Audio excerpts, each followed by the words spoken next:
Bonjour mes amis. Vous avez sans doute entendu parler, et même probablement bénéficié, du versement de 500 $ payé par le fédéral aux aînés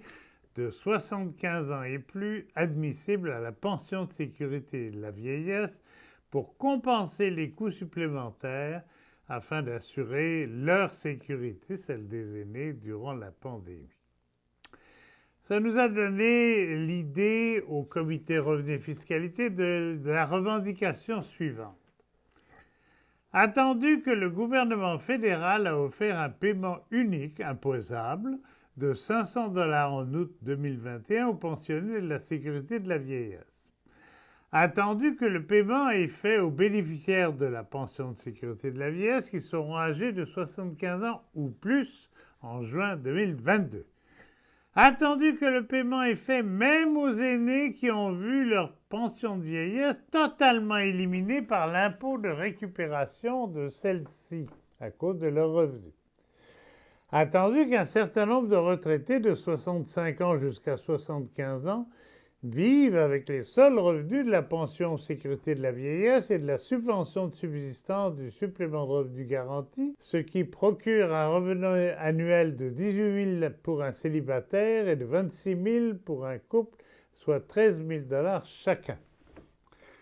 Attendu que l'argument du gouvernement fédéral, selon lequel la précarité financière débute à 75 ans, est réfuté par le constat que de nombreux retraités de 65 à 75 ans ont de faibles revenus et doivent recourir à la subvention de subsistance du supplément de revenu garanti et ont autant de difficultés financières que les 75 ans et plus.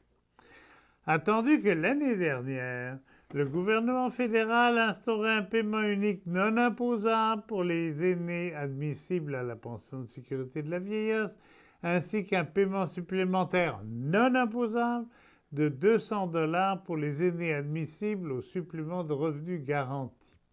Cette mesure reconnaissait qu'un certain nombre d'aînés à faible revenu qui reçoivent à la fois la pension de vieillesse et le supplément de revenu garanti ont besoin d'un support additionnel basé sur la vulnérabilité financière plutôt que sur l'âge. De plus,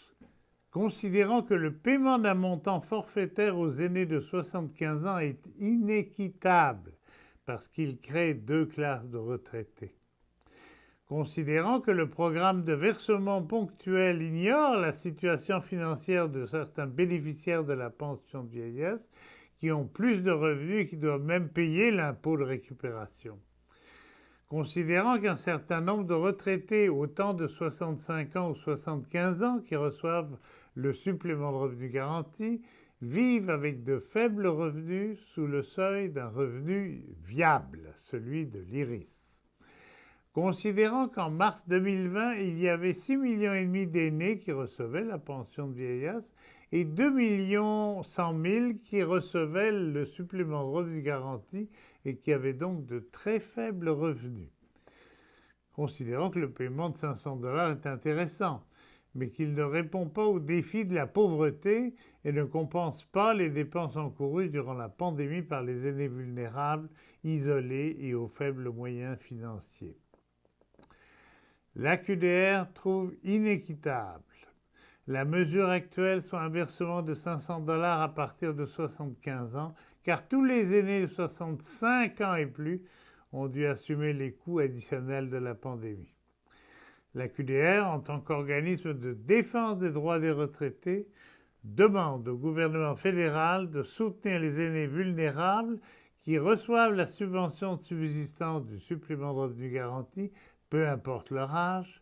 et qu'en conséquence, le montant du versement devrait être de 1 000 $ au lieu de 500 $.